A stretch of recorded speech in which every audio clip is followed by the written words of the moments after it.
Hi, everyone. It's a Friday afternoon, and Matt Wheeler is joining me again today. It's always great to have Matt here. We have interesting conversations. We value those joining us and asking questions that make us really think about things. So, if you're watching one of these afterwards, we would invite you to come join us live. On the Seeking Integrity site, you'll see the links to do so. But anyway, so Matt, what do you have for us today? Great question. Um, this one comes as I've been, especially this week, sitting with couples in conflict because people, because everyone has conflict. Even the healthiest, happiest couples, it's not measured by a lack of conflict. It's the how well we are doing is all about how well we work through conflict together. That's And a great point. I love that you just said that, just take it out of the addiction arena. Like that is true of every relationship. oh yeah, is that one you're going to quote me on later? Probably, I think so. Yeah. Yeah, it's funny because I don't blame people for creating a faulty belief that happiness is about like how few of conflicts we have. But can I tell you, I've met some of the most unhappy couples that don't have they as they say they don't ever fight. Um, because they're super unhappy because what they've done is learn to avoid conflict and when we avoid conflict, we also avoid moments for understanding and repair and connection and you can avoid exercise your whole life. You're not a very strong person. And so the same is true with conflict in relationships, but not just as a couple, but with your children or with family or friends or whatever, right? The avoidance of conflict weakens you. And then conflict done poorly, to be honest, also weakens us, right? Like it was funny the other day, I've been doing this push-up challenge and my son who is 20 and is very smart, and he was like, "Dad, are you counting those as push-ups?" And Oh, yeah, and I was ding. I was on like push-up 95, but like I'm not strong enough to do them all at once. Like I'm spreading them out throughout the day, letting my muscles rest. Yeah. And I said, yes. And he's like, did you? And I don't know if it's true, but he was like, doing a push-up with bad form is not going to help you get stronger. And so I kind of have thought about that since he said Yeah. it, because the tough part is uh, when we do conflict poorly, we create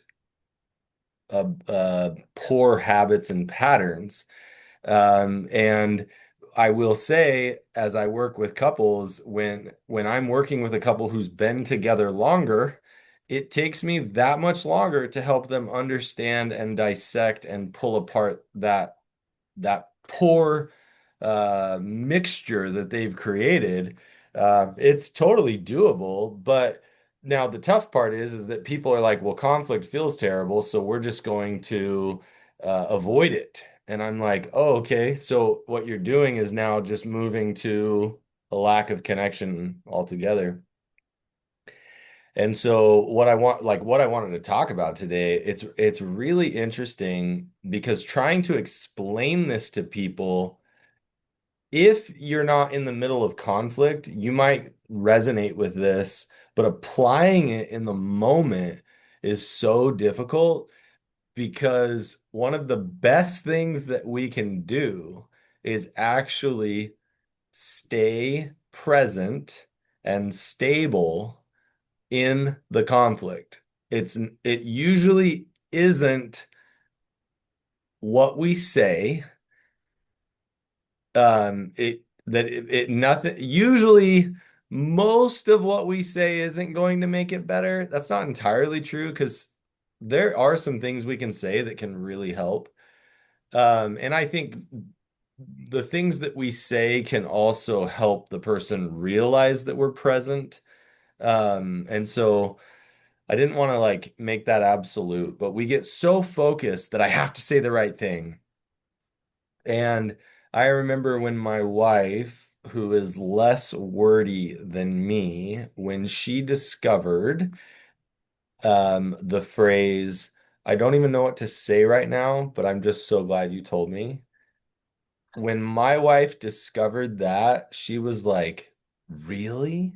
I can just say that. And so for the longest time, like that was her phrase. I don't know what to say, but I'm really glad you told me. And I knew that at first that was her practicing the skill, but I also knew in her heart, like she wanted to feel all of that. And so I just, and being present, uh, is what creates so much safety. We get caught up in our fears, like, oh, I've got to say the right thing and I got to do the right thing. Um, but being present is spending more time, or if possible, all the energy understanding the hurt and the injury and the need of the other person and being comfortable in that. Even if I can't meet your need, I can't I don't agree with your conclusions. Um, I am really uncomfortable right now, right? All of these things might be true, but being present in that, I'm here. I don't want you to be alone. And you could say this, right? I'm here. I don't want you to be alone. Um, I'm glad you feel comfortable enough to express all of this, right? You don't have to say, I agree with you. You're right. I'm wrong, right? Like I actually think sometimes those things aren't helpful. Um, in fact, a lot of times they're not, because it's really not about right or wrong. It's not about agreeing. Most of the time, what we want is just to know that we have space to be messy. We have space to be scared. We have space to be hurt, lonely. Like what we want to truly have safety is the ability to be our messy selves and to know that we aren't going to be rejected. And so, what a lot of partners do, and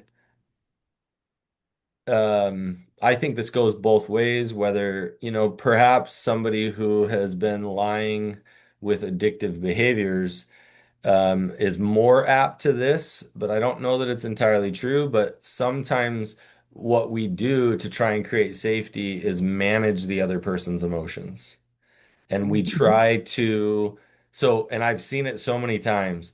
Oh, my spouse asked me if I had any slips, and I know that they've been in a really rough place lately, and I just had a very simple slip, and it wasn't that big of a deal, and so I told them no, and I'm like, whoa, right? I'm actually more worried about the management of the emotion than I am the slip, right? Because the management of the emotion is dishonesty within self, right? It would be better for you to say, when I see how stressed you are lately, it makes me scared to tell you what's really going on because I'm worried that you're gonna be upset at me, or you're going to leave me, or you're going to whatever, right? Like um, the management of emotions, which is often why people are lying, is will do more to cause harm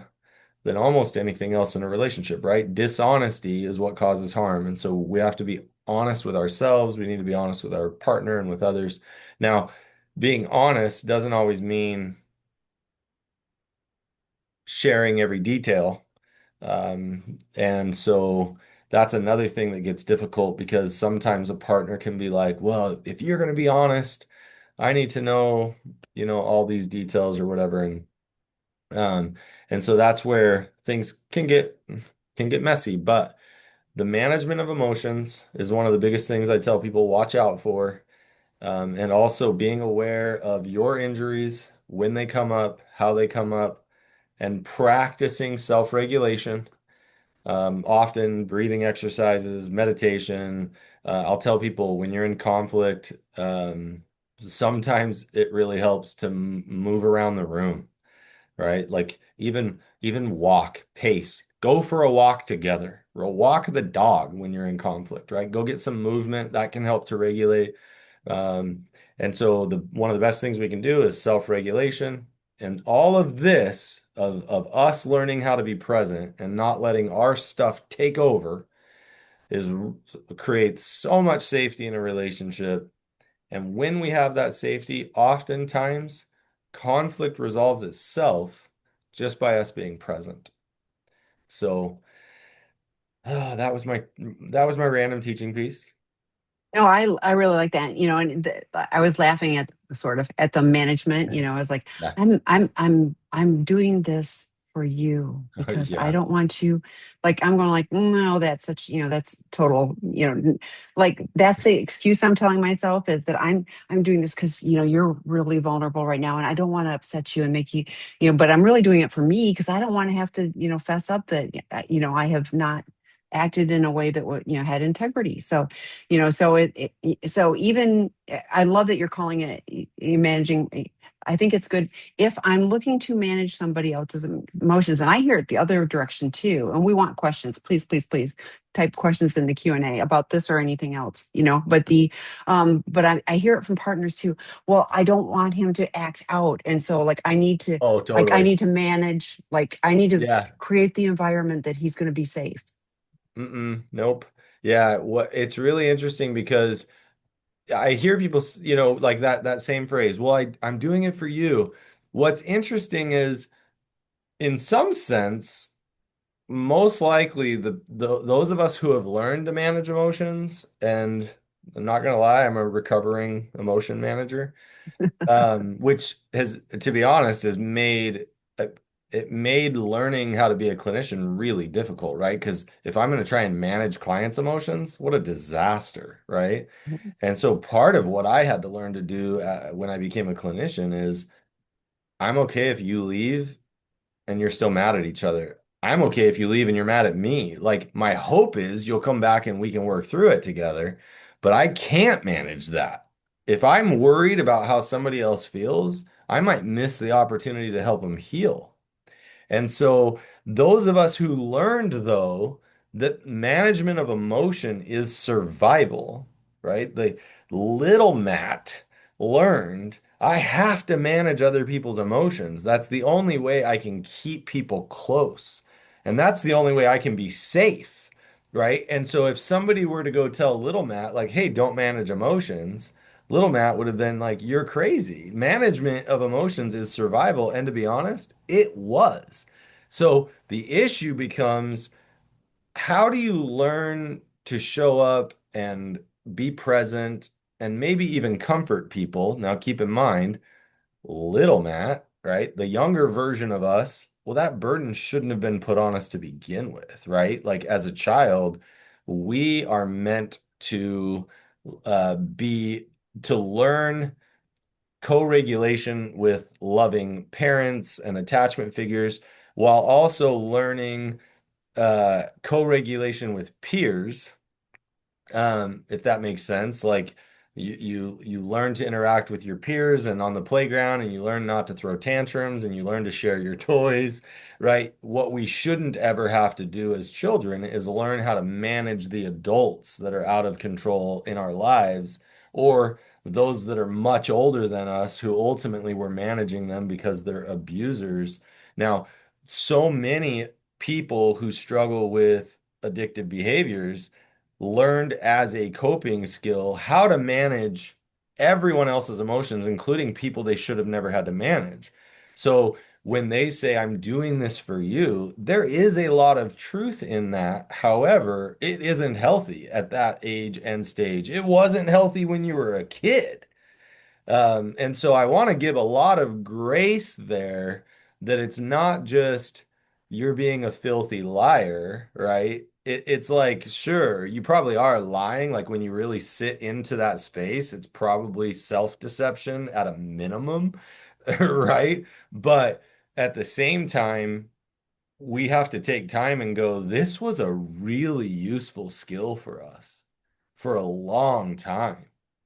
How do I realize, though, now this is preventing me from showing up as a peer in a coupled relationship, and I'm actually now causing damage. I'm actually now putting you in a position to manage me and me in a position to manage you, or at least I believe it. So much damage when we continue that behavior, so much trust lost.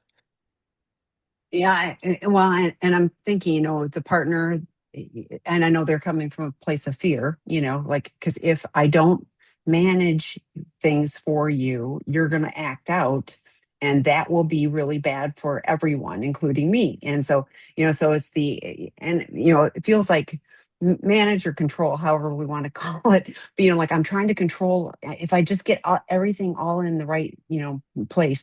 To your point too about, I think about, and it is, it's horrible when kids are put in a position where they have to grow up too fast. They have to find safety in ways that because that's the only way to survive and Oh get yeah. to be an adult, that, but the patterns they learn are tools that they continue to use in a healthy way as they grow up. So And the interesting piece is that part of becoming an adult is realizing that I need to own my childish behaviors. mm, And I'm not saying that shamingly at all. right. Like, right? Like the truth is, right? Like I could tap into being victimized as a kid. And was I victimized? Absolutely, right? Like by uh multiple people. And and it wasn't okay and it wasn't right. And I could continue to carry that over and say, well, that's why I need others to take care of me. Well, I did need people to take care of me. I did need people to stand up for me. I did deserve to not be victimized. But now that I'm an adult, I also have to own the most important person to take care of me is me. I have to be an adult now, and it's not my spouse's job or my partner's job. It's not my children's job because that's gross. It's not anybody else's job to take care of me. Now, my partner can assist in that, but gross if I make my partner my parent, right? It's my kids. Well, I don't want to make them my parent. That's disgusting, right? Like, so, but I can reach to friends. I can reach to people that, hey, can you take care of me? I'll take care of you. We take care of each other, right? This is what a relationship looks like, with the exception of like when I'm in a power up position, I'll take care of my kids. It's never your job to take care of me. Unless, maybe I'm old and senile, and unfortunately that might happen to fall on you, which I hope not, right? But like, and that's just a crappy part of life. But anyway. You're doing risk management. You're doing poor form push-ups. It's all good. So yeah. So yeah. Totally. No, and and you're talking, and it is like it is gross, and too many people have been brought up in those systems too, where they were responsible for other people's emotions. Mother and mesh men. Oh Comes yeah. to mind. You're talking about that. It's not my kid's job to take care of me. But I really, part of being an adult and taking care of myself is asking for help, so the asking for assistance is different than, you need to take care of Yes. me, and I'm dependent on you taking care of me because I'm unable to, versus, yeah, like I just, I need a listening ear. I just need to, I need to decompress, or I need help with something, that's being an adult and asking for our needs to get met in a healthy way. You talked early on about the conflict avoidant, well, we don't ever fight. We don't have any real communication, and there's no real relationship. And I Uh, also know that I can't count on you or trust you. Like you can't be my person because there isn't that bond built that I would lean into you to be part of my support network. Absolutely. We have a question and we would invite more. What are signs that I'm managing people's emotions? What does that look like? Um, how are tools I can access to not fall into that trap? I'm an addict and a mom of three, as well as trying to stay sober, currently 4 months sober. Yay. Yeah, good Yeah. job. One day at a Um, time. oh, for sure. So well, I'm gonna dive all over the place. I'm gonna Yes. start by talking about like one of the things that I didn't understand when it's weird if, and I think I've said this before on here, but if anybody had ever asked me like, hey, do you ever lie to your partner? I would have been like, oh no, I'm super honest. And the truth is, in much of my life, I've actually been a very honest person. Some people would even say honest to an unhealthy degree. And we could explore that in a whole nother webinar.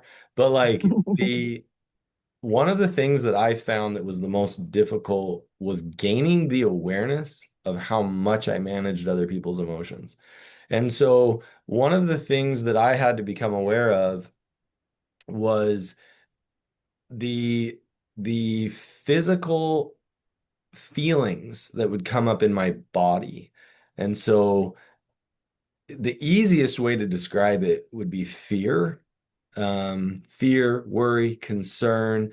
And so I would be, if I'm you, I'm going to be asking myself, when am I worried about what other people think about me? When am I worried about what other people um, think about what I do, what I say, how I act, um, and in what ways am I doing something to try and get them to do the outcome that I want, or when do I do and say things to try and keep them from reacting or responding in certain ways? Like, when am I trying to really um manage their authenticity? So I'll give you an example.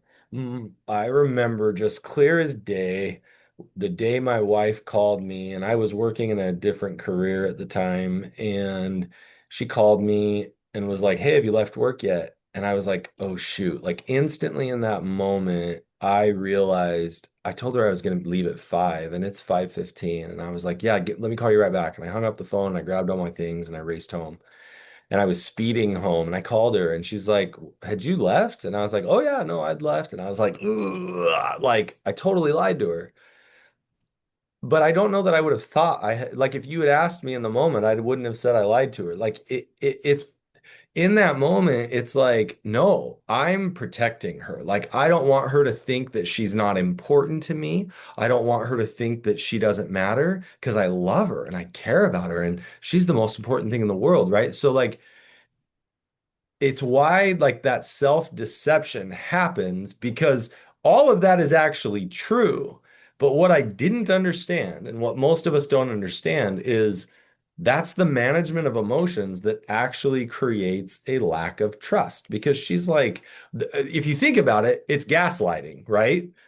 Whether, even if I mean, okay, so technically it's not gaslighting. Gaslighting, I think, is when you intentionally know that you're doing it to make somebody feel crazy. But it's that like, I know it's a weird Yeah. space, but like Yeah. it's a form of gaslighting in the sense that I'm gaslighting myself and I'm gaslighting her because I can't handle the idea that I hurt her because I do love her and I do care about her. Now, if she were to be like, well, if you really loved me and cared about me, then you would have left when you said, when in reality, it was like, honestly, that was part of the disorganization I had at that time in my life. I often still have, but and so it's recognizing in that moment, I'm going to try and control the narrative in her head or in the other person's um view of me, and so it's recognizing when am I trying to force the outcome that I want, and you could say when am I being controlling, right? Anytime we're being controlling with our partner, oh, I just want to create the environment so that they don't slip. Hey, guess what? Like, you might prolong slippage, you might even assist in permanent sobriety. But what you're not doing is engaging in an authentic relationship where you guys can work through and feel the different discomfort and frustrations, right? If you think about it, the best thing I could have said to my wife in that moment was, "Oh my gosh, sweetheart, I'm so sorry. That's probably so disappointing. I told you I was going to leave at 5. Here you are calling me at 5:15. I am so sorry if you're disappointed. Like, I don't ever want you to feel that way. I hope you don't feel like you're not important because that's not how I feel." Like something like that, even though she might be like, too many words. Yeah. Um, Get in the some car now or on your bike. Yeah. Yeah, So yeah. stop So talking, just get in the yeah. car. Like, right? Like as Yeah. funny as that sounds, like and so falling into that trap, the truth is you are going to go have to go make mistakes. You're going to have to start recognizing that likely you're managing emotions all the time. If you're if you were lying about your addictive behavior, you were managing emotions. If you try to spin a story a certain way, you're managing emotions. Um, now it's interesting because I don't think there's anything unhealthy about sitting in and maybe not responding and going, you know what? Let me think of how I really feel and what I'm thinking before I respond. And if I'm able to go, well, what I want to say is, I don't like it when you get mad at me when I make mistakes. It's like, okay, well, that's true. Well, I'm really just disappointed that I disappointed you, and it is frustrating when I do disappoint you, you get mad, right? Like we can have all of that conversation and it's valid. So that's the other thing. Don't think that managing others' emotions means that your need is invalid.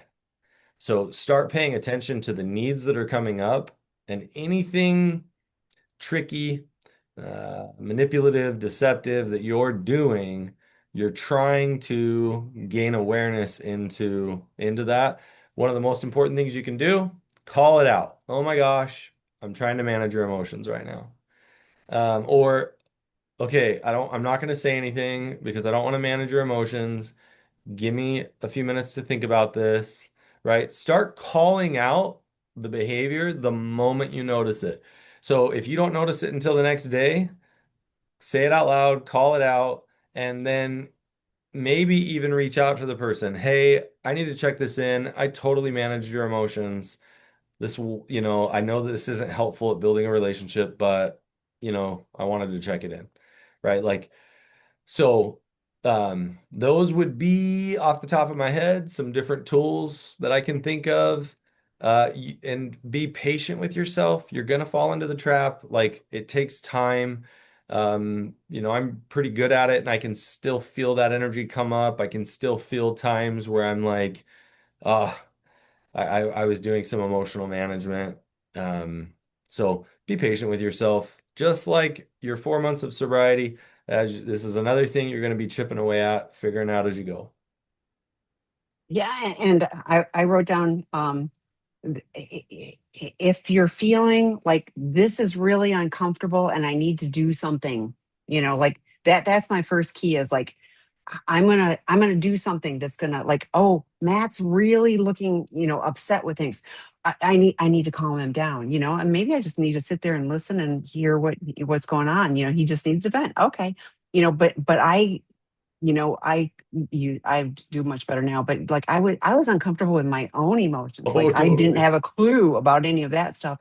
And so I was, I was trying to manage mine and then like you were talking about, it was survival for you to get the lay of the land, and Oh, so, yeah. and to be able to read people. So if you know that you have some of that stuff in your background that you had to be hyper vigilant about what other people were doing, and if it was not going good, you were going to work on helping them get into a different space.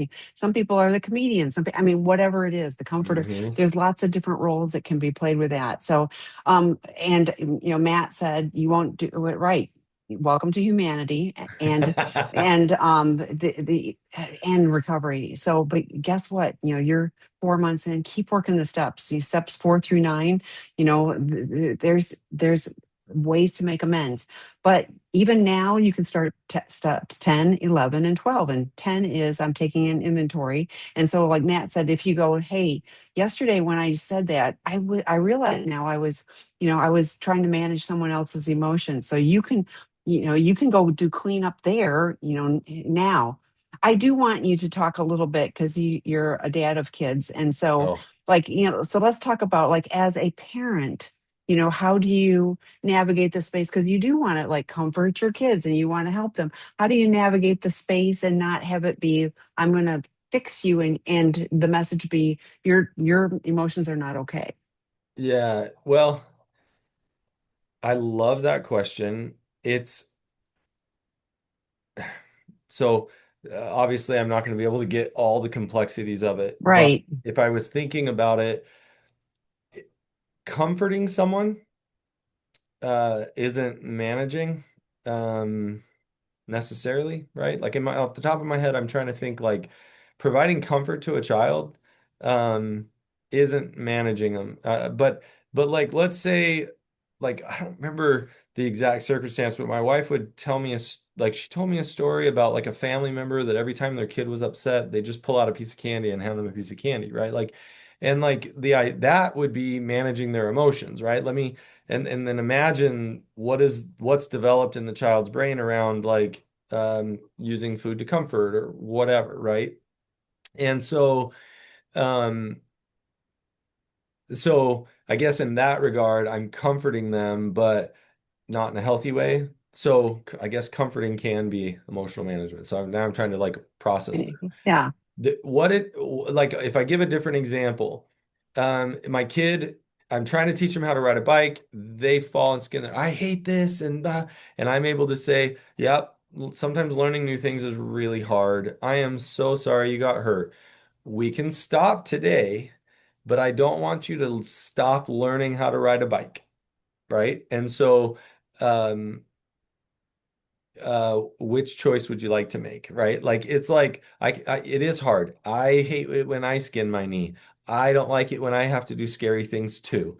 But I believe in you. I want you to get up and keep trying. If you don't get up, like I remember one time my daughter got thrown off of a ho I was gonna say a horse, but it was actually like a mule. Is that a mix between a donkey and a Burrow.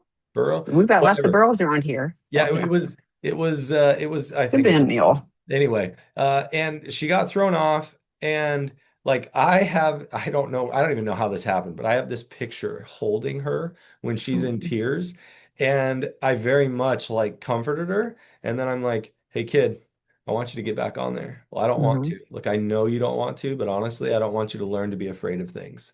Mhm. Right? And so it's this space of we're going to honor that the pain is real and we're going to honor that like you have choices, but I'm also going to encourage you that if you're going to be successful in life, we need to be uncomfortable.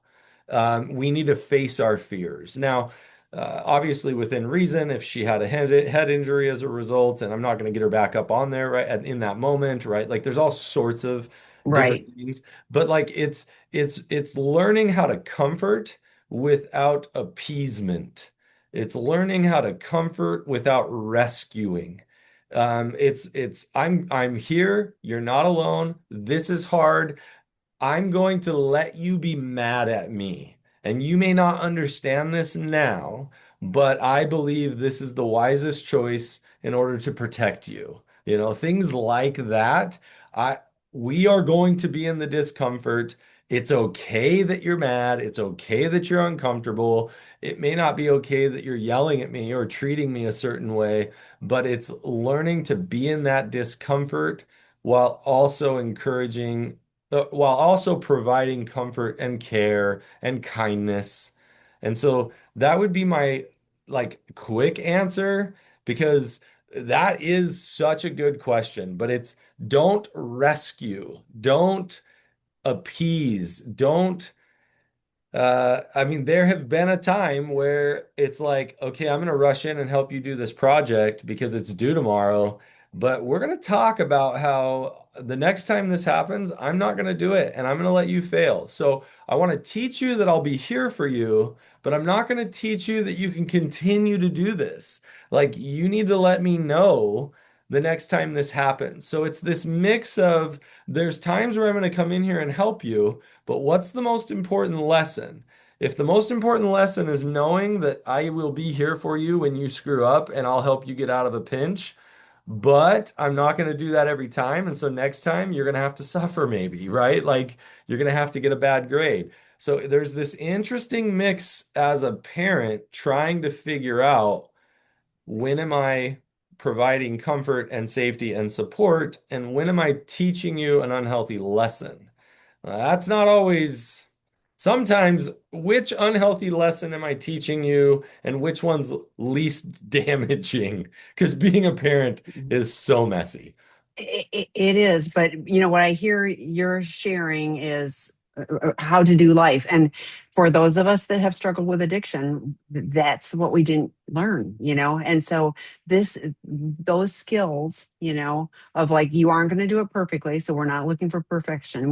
You can fail and you can pick yourself up, and I'll be here to help dust you off, and we'll keep progressing. And yeah, life is messy, and that doesn't mean that we aren't going to continue to be learn resiliency and move through Right. it. I mean, those are such great skills to and so I'm going to encourage you as a parent in recovery to continue on the path, because what you will learn as you're doing this thing called recovery, and please, I'm again, work the steps 4 through 9 are so amazingly helpful at cleaning through things and getting perspective. So being vigilant about doing the recovery work, changes everything. You can shift, yourself, but it also, is, a gift for your children as well. So, and I love that you're here and you're asking the question, like you care, you're asking a question, well, like, how can I do this thing called life better? So good job. Keep coming back. So.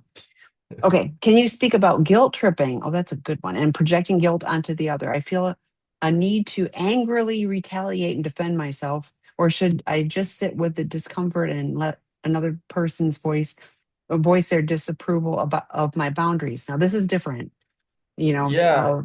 yeah, Well, because boundaries would be different about, so unpack that, please. oh yeah. I mean, there's probably so many ways we can go about this. I'm gonna go to what I think this person is asking sounds like almost like, can you help me understand why I do guilt tripping and projecting guilt onto other people? Because I hear you say, I feel a need to angrily retaliate and defend myself. What's interesting and what I love about kind of this question and this statement is it shows how um, two people, and if I'm going to be honest, hundreds of people can all have what appears to be the exact same behavior for very different reasons. And so when we talk, it's like, can you speak about tripping and projecting guilt onto others? Because when you say, I feel a need to angrily retaliate and defend myself, my thought is, gosh, what need was not getting met in your life when you learned that coping skill? Right now, listen to what I said. That you angrily retaliating and you defending yourself is a coping skill. It's not effective for you at this point. You're recognizing this isn't working. And I would argue, in some way, it's probably never been effective. However, it probably taught you to stand up and have a voice for yourself. So now you're struggling to figure out, which is what you said, should I just sit with the discomfort and let the other person voice their disapproval of my boundaries? Now, if you combine that, it's I learned to angrily retaliate and defend myself. That's not working. I also learned at some point that if I just let the other person voice their disapproval, that doesn't feel good either. And so I learned somehow how to have a voice. So that I would argue that what you're really asking, oh, I'm going to keep going with this thought, even though I got it wrong. What a person often is asking is, how do I learn to have a voice when um, when somebody's vocalizing their disapproval? And so to throw that out, right, we have to learn to sit in, um, we do have to learn to have a certain amount of discomfort while also figuring out how do I vocalize what's going on for me without being angry, retaliation, and defense. And so now I'm going to go back and add in the information we just got. So I am being guilt tripped for my choices. So if I hear you, you're feeling guilt trip from someone else because you're trying to create boundaries. Um, so in that moment, what I would probably do, because this shifts it entirely from how I was reading it, so I really appreciate the clarity. If somebody is guilt tripping me, so first of all, I'm not going to tell them you're guilt tripping me. Now, I might ask, hey, are you attempting to make me feel guilty for me trying to figure out what my healthy choices are, right? Again, if it's me, I almost wouldn't use the word boundaries here. So I'm trying to figure out what my needs are, and I'm trying to figure out how to meet my needs. You seem bothered by what I'm sharing with you in an attempt to meet my needs. So I don't know how to let go of meeting my needs without you being upset. What about me meeting my needs is making you upset? And now, if me meeting my needs is telling them to change their behavior, it might be feeling like control to them instead of feeling like my need to them. And that's a huge mistake that I see couples especially make, is that when I'm trying to figure out my needs, I tell you what to change in your behavior. And it's really important that we start figuring out, how do I express my needs without talking about as little as possible about your behavior. That's where people get defensive more frequently. That's where uh, angry retaliation is more likely to come, because when I'm talking about your behavior instead of talking about my needs, you feel criticized, you feel attacked. So that's something I've practiced a lot, is trying to figure out how to discuss my needs without talking about the other person's behavior. Now, a lot of times when I'm just talking about my needs, they might ask me, well, what could I do to help you get your need met? And I'm like, I'm really glad you asked. I don't know for sure, but I think if this interaction changed between us, that could really help me meet my need.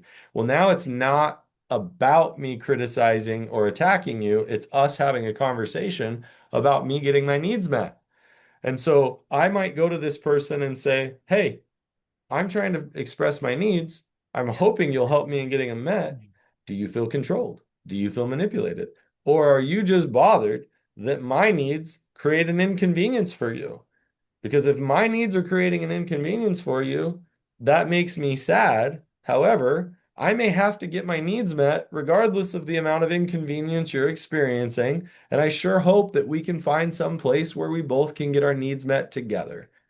Now, I have no idea if that answered your question or was helpful, because I just went all over the place. You did, but I was still tracking, which that's good. But one of the things, and I put some resources in. So Debbie McCrae, I call her the queen of healthy boundaries, and she is very good. She did a creating safety with boundaries. She also has the online work group for boundaries, and I work with lots of partners, and I've seen partner boundaries where we're talking about like what it is, and it's riddled with this boundary because you did this, this, and this, and so we go through and clean it up because just like Matt is saying, it's like I need this. regardless of what you've done or not done or will do, I'm looking Yes. for this. This is my need, period, and the cleaner it is, like, well, I need to see all of your, and it was like listing like all of like, and no, none of these apps. I'm like, there's a loophole, because guess what, some other app will come up and it wasn't on the list, so it's making, I need transparency, okay, and it can be like, what does that look like to you? Okay, great, let me tell you what I'm looking for with that. That'll help me build trust and all of that. So there's lots of things.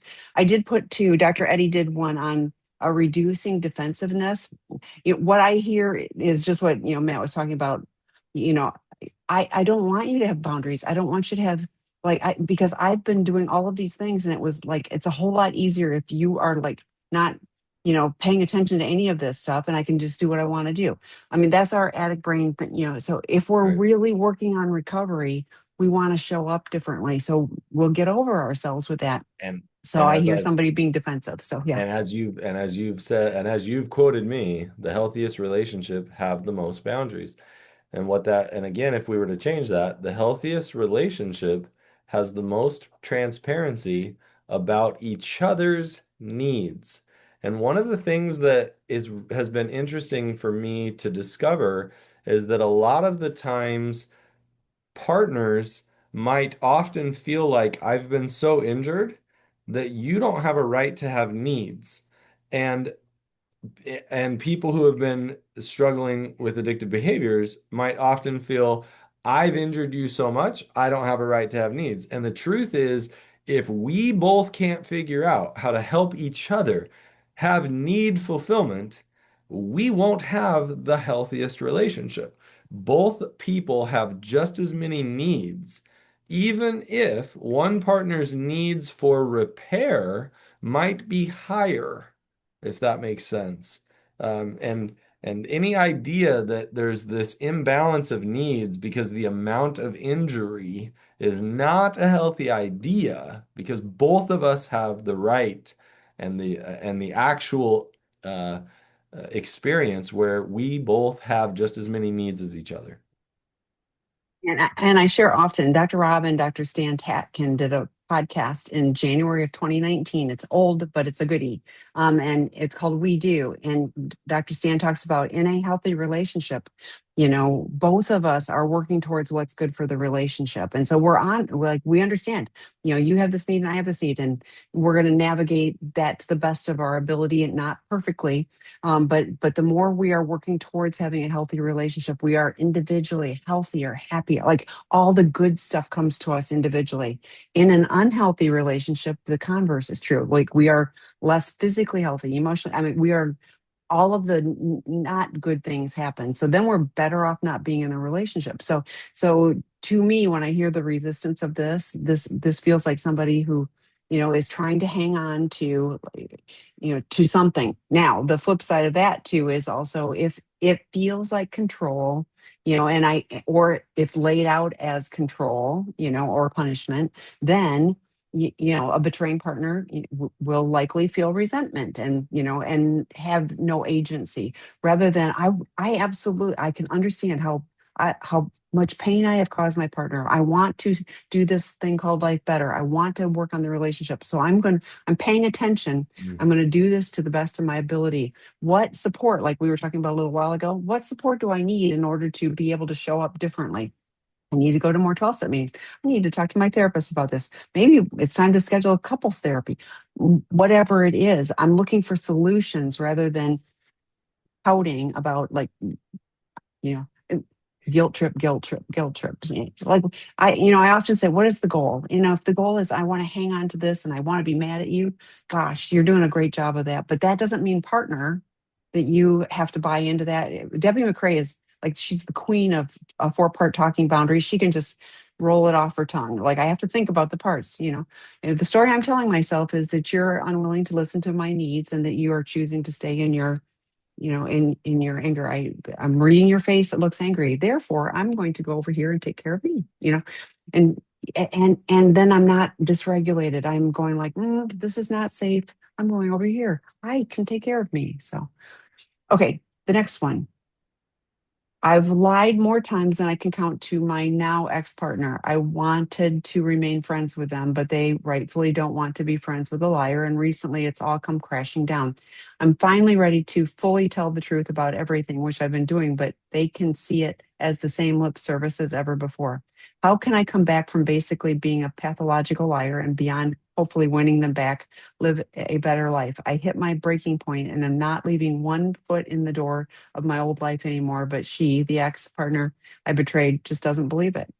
Yeah. So the most interesting thing here is whether you win her back or not, the way that you would show another person that you've left your old life behind is find your new self and stay there as consistently as possible, and then and when you mess it up, continue to go back to that as and own it as consistently as possible.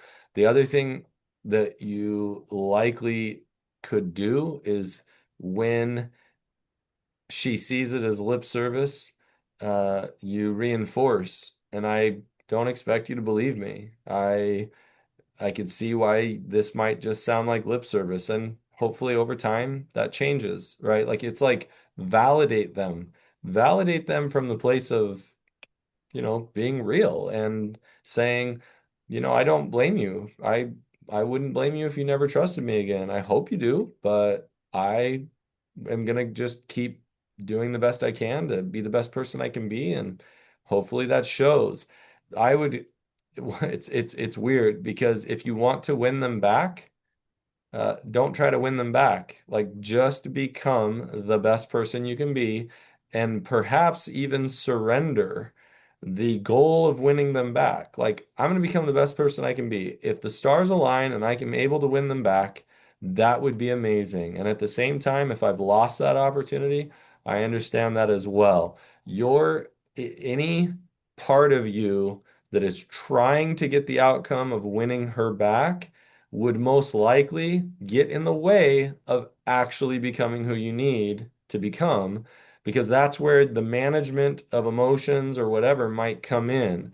Um, so it's the strangest thing to try and tell somebody, if that in this case, if that's the goal you're wanting to achieve, don't make that your goal. Like, make your goal the self-transformation and hope that the universe provides the opportunity for that to actually happen, so that if you can make the change happens no matter what the outcome is.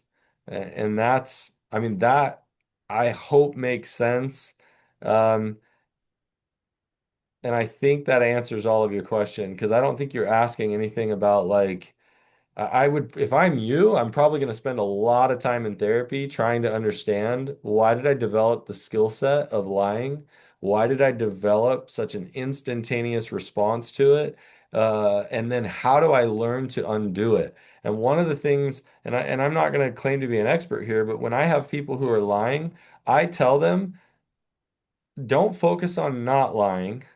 Focus on calling it out when it happens as quickly as possible. Because what happens is you'll find yourself lying faster than you'll find yourself realizing that you were gonna lie. Like, it's lying, it's like the words just came out of my mouth and then I had to roll with it. I had to run with it. And it's like, no, you didn't. Like, you lie and then just say, I don't know why I said that. That is not true, right? And just call it out as quick as you can. And that would be my suggestion there, but I don't know how much you were asking about that specifically. I just put in real recovery, and I think we talked about that. But Scott had been pretty transparent, um, uh, and he is on that webinar as well. And he's talked about lying in a 12-step meeting. The safest place to tell the truth is probably a 12-step meeting where you can say like whatever you need to say. And he would catch himself and talk about, what I just said, 10 minutes ago, that wasn't truthful. So it is like about, catching ourselves and saying, and it can be like I wanted to look better in your eyes than like whatever it is, the reason why I was doing it, and that helps us reinforce that I've got a reason that I'm lying. So, but I'm with Matt. It's like if you're like, I was thinking if I'm your ex, I would probably want no contact. So if you are, you know, but no, I'm different. No, I'm different. No, I'm different. Like why would I believe you're different? You're Yeah. still, doing things that show Don't me, lack of don't try to maturity. convince someone you're different. In fact, Yeah. validate them for not believing you're different. Like, anyway. Yes. And it says learning how not to lie would be huge. Thank you for your advice. When does the webinar get uploaded? This one will be uploaded. It's Friday, so it won't get uploaded till Monday. But check out that real recovery one. I think that'll be helpful. I So don't know what. here's the funny thing. Right there, when will it get uploaded to YouTube so I can show her? I would ask Oh, I yourself, missed that. I would ask Oh, yourself, why are you trying to show her? yeah. No, What this is isn't it? about her. What's happening that you want to show her? Now, not that she might not benefit from some of this conversation, but are you trying to show her something about you? That's exactly what No. I don't know, right? We're not going to dive into that. We don't have time, but I would say, hey, slow yourself down. Why are you trying to show her anything?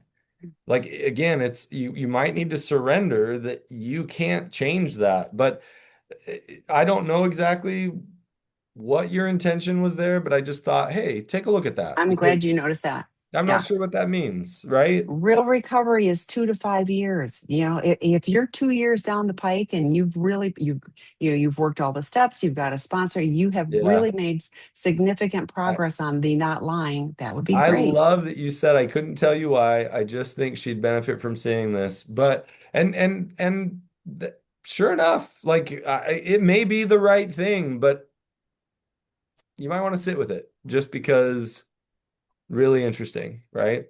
Like Okay, just so the just a next curious. the next one is a two-parter. Betrayed partner. 1 year, 8 months since discovery. My PASA husband is still not committed to recovery or reconciliation. Active addiction or white knuckling. 3 CSATs. Finally doing weekly sessions with a new one. He's technically had a lot of exposure to recovery. CSAT did SLA for a couple of months and dabbled in SPAA. Says he doesn't want what they have. That's data. Like that's really important. Said often he's scared he can't do this. Exact words. I want this to work, and that's why I fantasize about it working, but I doubt that it can, and that's what paralyzes me. I don't believe I can completely eliminate porn. Like there's more to this. I'm going to go. How do I interpret this mindset? You've got someone who is not willing to do the work. He says, I don't want what they have. In 12 step, we talk about if you want what we have and are willing to do anything, then here are the steps we took, which are recommended as a program of recovery. We have a residential treatment program for him, and it's 14, 21, or 28-day length of stay. He's probably So not a 14-day length of stay. and maybe we can revisit this on the next webinar if you want to Yeah. send me this. I'm just going to say this. Here's what's interesting to the person who posted this. You asked, how should I interpret this mindset after 1.8 years of, you say, lazy recovery, and now days he wants to do reconciliation for real. So how do you interpret this? The hard part is I might interpret it as like what he said. He's scared. Like, and he probably needs to figure out how to do work around that fear. It's that fear probably that's getting in the way of him progressing. How you should interpret it is, well, if he can't figure that out to then move forward, how long can I stay in this, right? Like, if you're trying to figure out how to motivate him, if you're trying to figure out how to push that along, you have to ask yourself, like, are you getting too involved? And how are you focusing enough on your recovery? Because focusing on your recovery and getting as healthy as you can be will probably also allow you to stay out of his and give you the ability to realize what you're capable of staying in and why you're staying in it. Because I don't blame you for staying in it for a long time, hoping that he makes that change. But my guess is I would probably lean into the fear. Every time he brings it up, I'd be like, man, it really just sounds like you're afraid. Every time, just sounds like you're afraid. I wonder what it's going to take for you to work through that fear. I sure hope you're able to. It must be really difficult being that afraid. If that's the piece he gave you, gosh, I would lean into that over and over. Try to just be present in his fear instead of telling him what to do for recovery, instead of telling him to try something else. And maybe you should switch therapists. Now, you haven't said any of that, but sit in his emotions and his fear, try to bring out as much of it as possible, and just let it be and see if he does anything with it.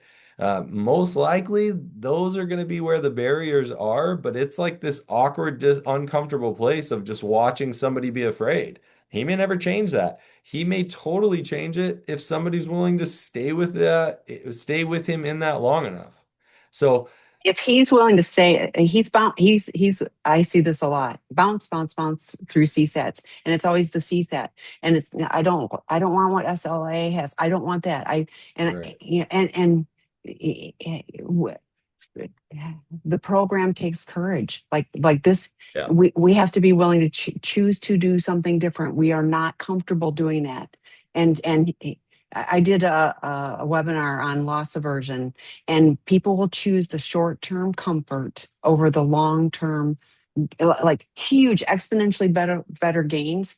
But I know this, and so I no added changes until the pain of change is less than the pain of staying the same. He's comfortable in his discomfort, and so so I'm with Matt. Choose you. The healthy boundaries work group could be amazing for you. We have all kinds of resources to support you, and he hasn't had enough pain yet in order to hit. And your pain, like it should be obvious. Look how much pain this is causing us in our relationship. No, we're really good at compartmentalizing. If we thought of you in the first place, he wouldn't have been looking at porn. He wouldn't have been doing the things that were destructive to the relationship. So I'm really sorry. I get frustrated with these when it's like I'm not willing to do something that will give me an amazing life. I am choosing to stay in addiction, an active addiction that causes pain to myself, my family, keeps me separated. It's sad. So yeah, Show up in the next webinar and share more of this with us. And I would love to jump into this a little deeper. So it looks like you threw some more comments in there. yeah. And Tammy, if you want to throw it out, I can try and remember to bring it up next time if you want to send it to me. I'm going to send it to you. Yes. Yeah. Okay. So, But okay. all right, we'll see All you guys right. next Thanks, time. everyone. Bye. Bye, Matt. Bye.